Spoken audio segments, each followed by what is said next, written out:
நான் குறித்து கொண்டு வந்த என்னோடு கூட ஆண்டவர் சொல்ல வசனத்தையும் இங்கே உங்களுக்கு அருமையாக ஆலோசனையாக சொல்லிவிட்டு நான் சீக்கிரம் முடிச்சிடுறேன். 2 தீமோத்தேயு 3வது அதிகாரத்தில் மனுஷர்கள் என்ற ஒரு பதத்தை நீங்கள் நானும் படிக்கிறோம். 2 தீமோத்தேயு 3வது அதிகாரம் 2வது வசனத்தை படிங்க. 2வது வசனம் 2வது வசனத்தை எப்படி எனில் மனுஷர்கள் தற்பிரியராய். ஓகே மனுஷர்கள் என்ற பதத்தை நான் அங்கே சுட்டி காட்டுகிறேன். மனுஷங்க இப்படி தான் இருக்கிறாங்க அப்படின்னு சொல்லி ஒரு 19 விஷயத்தை அங்கே எழுதுகிறார் பவுலடிகளார். மனுஷன் அப்படி இருப்பான்.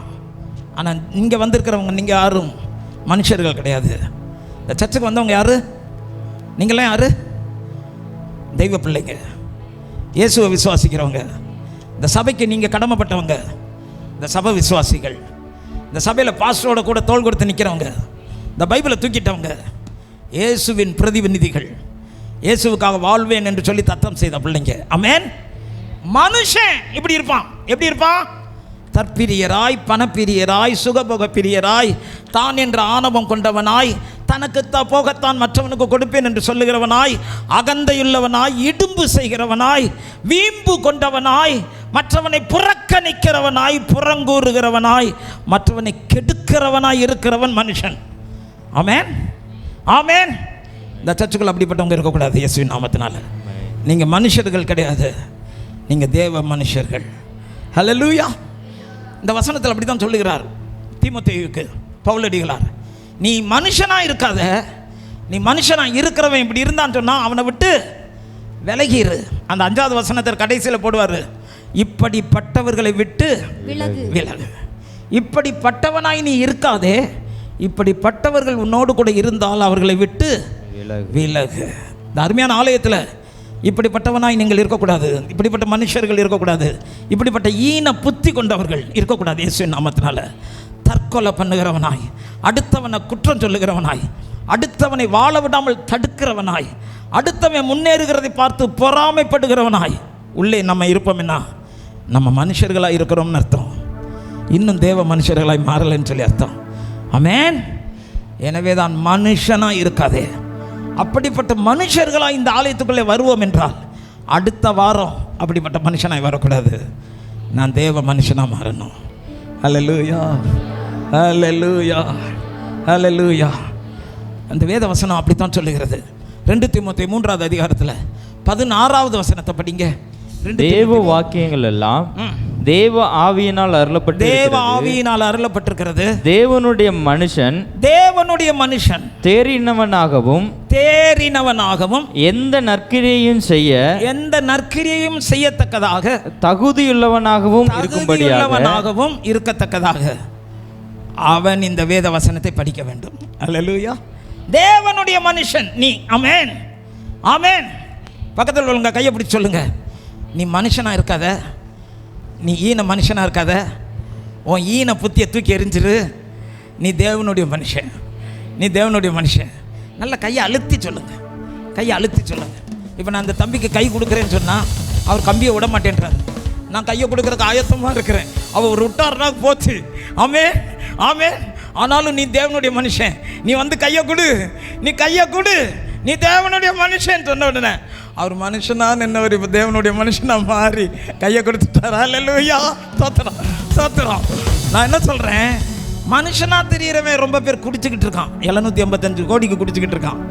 கட்டுன மனைவியை விட்டுட்டான், பெற்ற பிள்ளைகளை மறந்துட்டான், தான் சம்பாதிக்கிறதெல்லாம் குடிச்சே தீர்த்துக்கிட்டு இருக்கிறான். அவன் மனுஷன், அவன் மனுஷன், மனுஷன் தான், மனுஷன் அப்படி தான் இருப்பான்.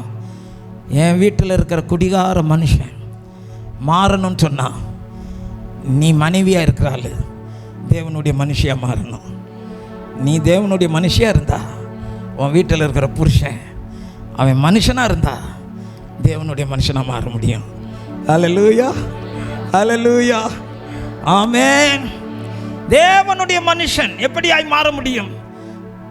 இந்த வேத வசனத்தை படிக்கிறவன் தேவனுடைய மனுஷனாய் மாற முடியும். நீ தேவனுடைய மனுஷன் சொல்லி இன்னைக்கு முத்திரை போட்டு கொள்வோம் என்றால், நான் தேவனுடைய மனுஷன் சொல்லி நம்மளை பிரதிஷ்டை பண்ணிக்கொள்வோம் என்றால், இந்த ஆலயத்தில் நான் இனி இந்த ஆலயத்துக்கு வருவதாக இருந்தால் தேவனுடைய பிள்ளையாக தான் வருவேன், தேவனுடைய மனுஷனாக தான் இருப்பேன். நான் தேவனுடைய பிள்ளைன்னு சொல்லி சொல்லுவதாக இருந்தால் நான் இந்த வேத வசனத்தை படிக்கிறவனாக இருக்க வேண்டும். ஆமென். அந்த வேத வசனம் எப்படிப்பட்ட வசனமாம்? பரிசுத்த வேத எழுத்துக்கள் எழுதப்பட்டிருக்கிறது. அங்கே போட்டிருக்கிறது. அந்த அந்த அந்த வார்த்தையை படிங்க.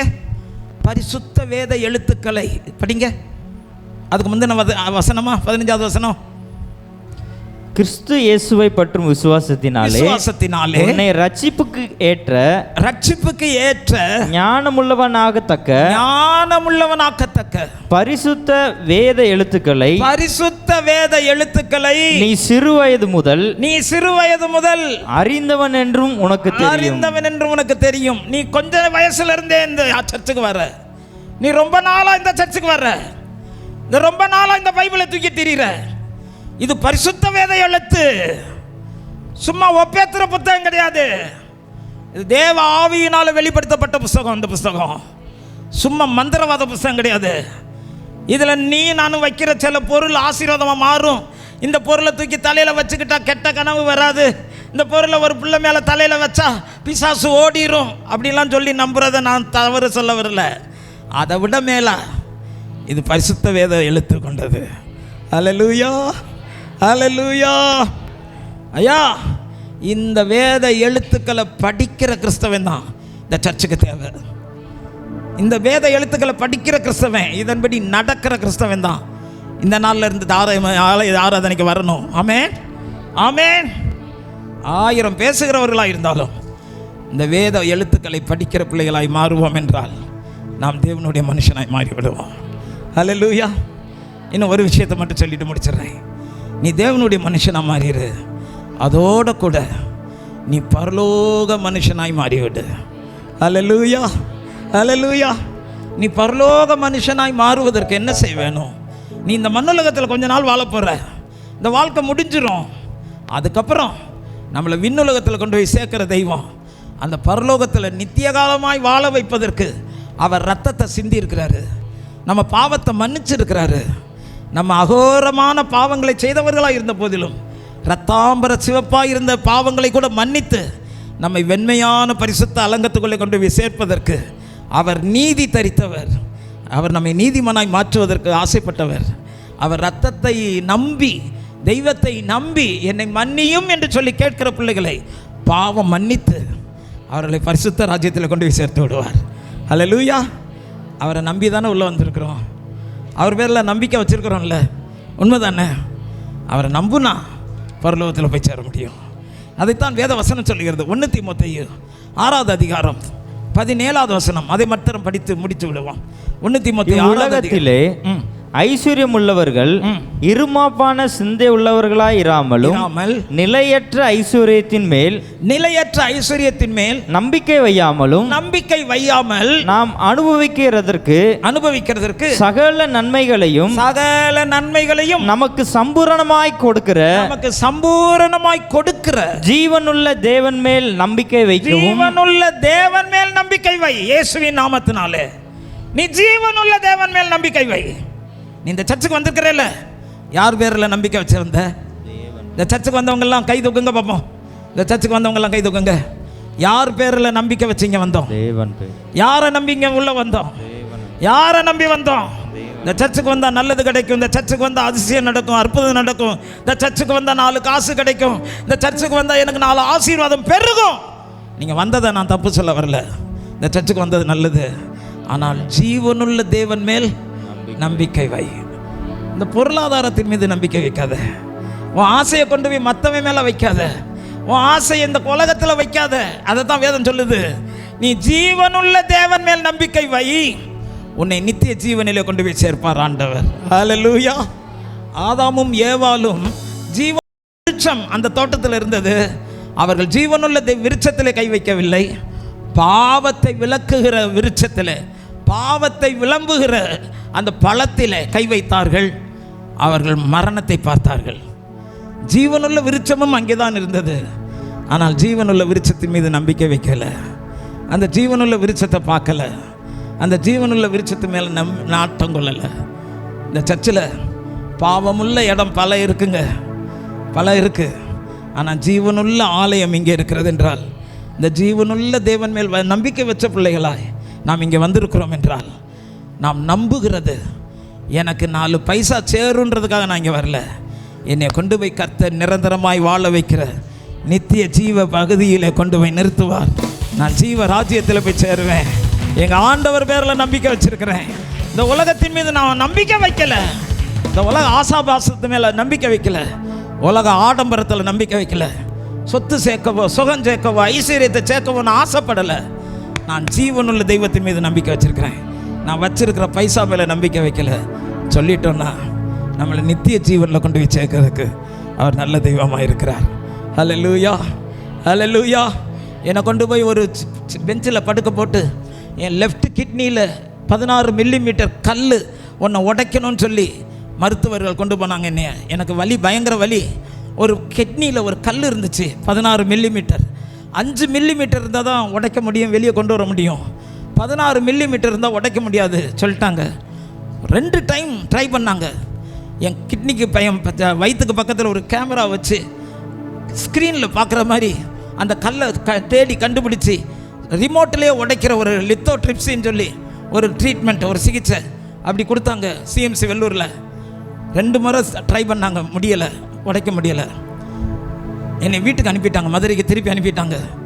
உடைக்க முடியாது, உன் உடம்பு இப்படி இருக்கிறதுனால இந்த கல் தெரிய மாட்டேங்குது, அந்த ஸ்க்ரீனில் வருது 30 டிகிரி காட்டுது, அப்புறம் மறைஞ்சிருது, உன்னை கண்டுபிடிக்க முடியலை, இது உடைக்க முடியலைன்னு சொல்லி அனுப்பிட்டாங்க. நாங்கள் வந்து ஜெபம் பண்ணோம், சாமி இந்த கல் உள்ளே தான் இருக்குமா, இனி இந்த கல் இந்த கிட்னியை கெடுத்துருமா, இனி என் உயிரை பறிச்சிருமா, அழுது ஜெபம் பண்ண ஆரம்பித்தோம். திருப்பி வர சொன்னாங்க. இன்னும் 1 முறை உங்களுக்கு ட்ரை பண்ணுறோம், 1 முறை நாங்கள் முயற்சி எடுக்கிறோம் வாங்கன்னு சொல்லி கூப்பிட்டாங்க. 3வது முறை அங்கே போனேன். 3வது முறை அந்த கட்டிலில் படுக்கும்போது இப்படி ஒரு கேமராவை கொண்டு வந்து வச்சுட்டாங்க. அந்த கேமரா என் பக்கத்தில் 1.5 அடி தூரத்தில் இருக்குது. ஆனால் அந்த கேமராவில் கல் தெரிய மாட்டேங்குது. நான் அந்த கேமராவை பார்த்து சொன்னேன், ஆண்டவரே இந்த கேமராவுக்கு கண்ணு இல்லை, இது கண்டுபிடிக்க முடியலை. 3000 மைலுக்கு அப்புறம் அனுப்பின ஏவுகணையிலிருந்து ஒரு கேமராவை வச்சு கடலுக்குள்ள ஆழத்தில் இருக்கிற கல்லை கண்டுபிடிச்சிடுறான். 3000 மைலுக்கு அப்புறம் இருக்கிற கேமரா கடலில் இருக்கிற கல்லை கண்டுபிடிக்குது. என் பக்கத்தில் ஒரு 1.5 அடி தூரத்தில் இருக்கிற ஒரு கேமராவுக்கு கல்லை கண்டுபிடிக்க முடியலை. அல்லேலூயா, அல்லேலியாவா. என்னை உயிரோட கொல்ல தெரிகிறாங்கன்றே அல்லேலியா போட்டுக்கிட்டு இருக்கீங்களா? அவோட ஓகே ஓகே, உங்களுக்கு இப்போ முடிய போகுதுன்னு சொல்லி தெரிஞ்சிருச்சு. இப்போ பிரசங்கம் முடிய போதுடா, இந்த ஆள்கிட்ட சரக்கு இல்லைடா, இதை முடிக்க போகிறாரான்னு அல்லேலியா போடுறீங்களோ? நான் முடிச்சிடுறேன். இந்த சர்ச்சுக்கு வந்தாலும் ஒரு முடிவோட கூட தான் இந்த இடத்த விட்டு போனோம். இனி செத்தாலும் நான் ஐஸ்வர்யத்தின் மீது பணத்தின் மீது ஆசை வைக்க மாட்டேன், என் தெய்வத்தின் மீது நம்பிக்கை வைப்பேன். முடிவெடுத்துறேன். ஆமென். அதுதான் நிரந்தரம், மற்றதெல்லாம் நிரந்தரம் இல்லை. 3வது முறை நான் படுத்த போது அந்த கேமராவை கொண்டு வந்து வச்சுட்டான். 3வது முறை அந்த கட்டிலில் படுக்கும்போது நான் ஜெபம் பண்ணிட்டு படுத்தேன், சுவாமி நீங்கள் தான் சுவாமி நிரந்தரம், நிரந்தரம் ஐயா. நான் சாயும் போது காப்பது நீயே நிரந்தரம். நான் அதில் படுக்கும்போது அப்படி படிச்சுட்டு பாட்டை படிச்சுட்டு நான் சாயிறேன் சாமி, அப்படியே சாஞ்சிட்டாலும் பரவாயில்ல, ஆனால் என்னை கொண்டு போய் ராஜ்யத்தில் சேர்க்கறது நீங்கள் தான், நிரந்தரமான தெய்வம். நான் சாயும் போது காப்பது நீயே நிரந்தரம். அப்படியே படுத்தேன். 3வது முறை கரெக்டாக அடித்து உடச்சி எல்லாத்தையும் தூள் ஆக்கி வெளியே கொண்டு வந்துட்டாங்க இயேசு நாமத்தினால. அல்லேலூயா. ஏன் கை தட்டு இப்படி சோர்ந்து நொந்து போயிருக்குது? தோத்திரம் தோத்திரம். அல்லேலூயா. 2003 நடந்துச்சு இந்த சம்பவம். இன்னைக்கு வருஷம் என்னாச்சு? 2025 ஆயிடுச்சு. மணியும் 12 ஆகி போச்சு. 2025 வருஷம் வரைக்கும் ஆண்டவர் கிருபையில் அந்த கல் மறுபடியும் வரவே இல்லை. டாக்டர்ஸ் சொன்னாங்க மறுபடியும் வரும்னு சொன்னாங்க, ஆனால் இன்னைக்கு வரைக்கும் வரல. இயேசு நாமத்தினால. அல்லேலூயா. நான் சாயும் போது காப்பது நீயே நிரந்தரம். அல்லேலூயா. ஸ்தோத்திரம். வீட்டுக்கு வந்த உடனே என் மகன், அப்போ சின்ன பையன், ஓடி வந்து சொன்னான், அப்பா உங்களை கல்லை எடுத்துட்டாங்களா, கல்லை உடைச்சிட்டாங்களா, தோத்துறோம், நான் ஜெபம் பண்ணேன்னு சொன்னான். எப்படா ஜெபம் பண்ணேன்னு? கல்லை உடையும் சாமி, கல்லை உடையும் ஐயா அப்படி ஜெபம் பண்ணானா. 5 வயசுல உடைச்சிட்டாரா ஆண்டவர், நொறுக்கிட்டாரா, சுகம் தந்துட்டாரான்னு சொன்னேன். ஹல்லேலூயா. அப்போ அவன்கிட்ட கேட்டேன், பயந்துட்டியோ? அப்பா செத்து போவேன்னு பயந்தியோ? அப்பா சம்பாத்தியம் நின்று போகணும்னு பயந்தியோ? அப்பா கொடுக்குற சாப்பாடு போச்சுன்னு பயந்தியோ? செத்துட்டா ஒன்றும் ஆதாரம் இல்லைன்னு நினச்சியாடா, அதுக்கு தான் ஜெபம் பண்ணியாடான்னு கேட்டேன். அவன்கிட்ட சொன்னேன், நான் சுந்தரம்டா, என் பேர் சுந்தர், நான் சுந்தரம், என்னை நம்புனா அந்தரம், இயேசுதான் நிரந்தரம். ஹல்லேலூயா, ஹல்லேலூயா.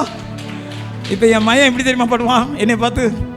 சுந்தரம் அந்தரம்